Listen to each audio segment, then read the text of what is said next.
Assalamualaikum warahmatullahi wabarakatuh.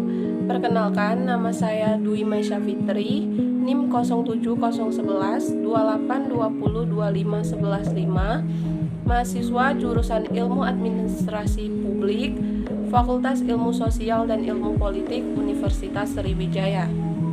Untuk memenuhi tugas mata kuliah Manajemen Pengadaan Barang dan Jasa, dosen pengampu Ibu Aulia Utami Putri SIP MSI. Di sini saya akan membahas pengadaan barang dan jasa pemerintah secara elektronik, yang mana saya menganalisis e-katalog LKPP. Sebelumnya, apa sih e-katalog itu?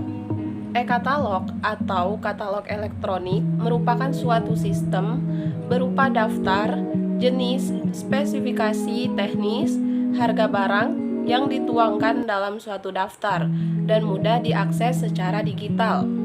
Organisasi yang mengelola dan mengembangkan e-katalog adalah Lembaga Kebijakan Pengadaan Barang dan Jasa atau LKPP guna memenuhi kebutuhan kementerian, lembaga, pemerintah daerah, dan institusi. Di sini dapat dilihat ada 6 etalase produk e-katalog. Yang pertama, nasional. Pada umumnya berlaku untuk semua kepentingan negara Indonesia yang disusun dan dikelola oleh Badan Pengadaan Barang dan Jasa pemerintah. Yang kedua, sektoral. Cakupan e-katalog sektoral biasanya lebih kecil daripada e-katalog nasional yang disusun dan dikelola oleh kementerian dan lembaga.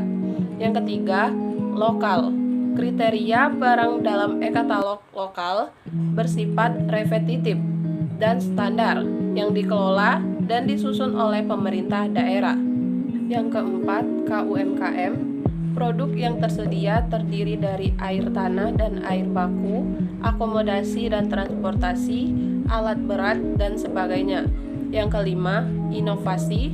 Produk yang tersedia terdiri dari alat kesehatan inovasi, inovasi energi, inovasi kemaritiman, inovasi teknologi informasi dan komunikasi, inovasi transportasi, kerajinan, dan sebagainya. Yang keenam, TKDN. Produk yang tersedia terdiri dari produk tingkat komponen dalam negeri. Manfaat e-katalog. Terdapat 6 manfaat e-katalog, antara lain, yang pertama, menjangkau lebih banyak pasar. Yang kedua, lebih cepat sasaran.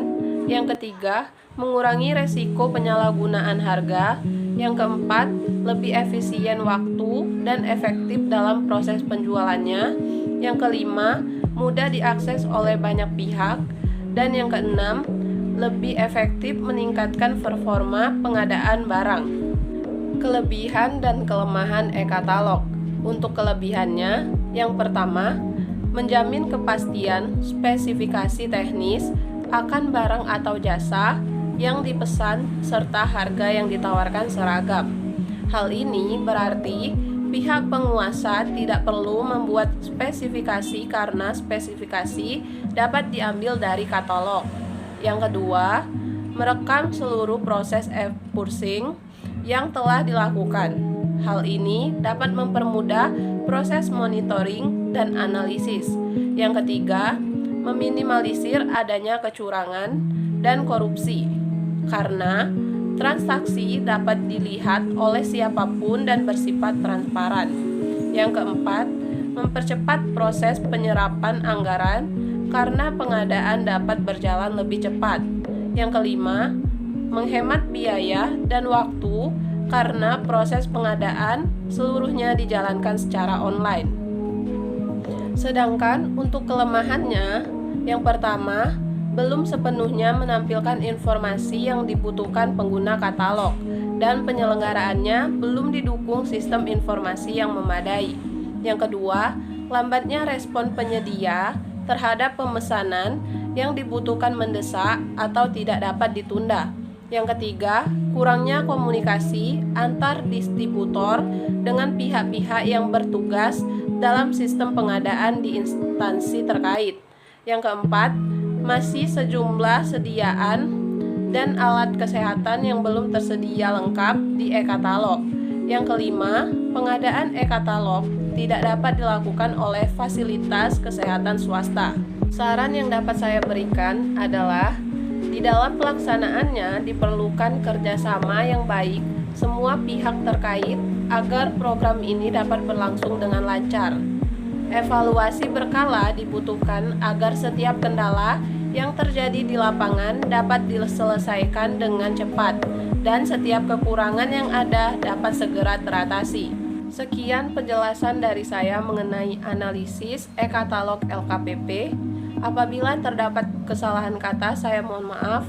Kepada Allah saya mohon ampun. Wabillahi taufiq wal hidayah. Wassalamualaikum warahmatullahi wabarakatuh.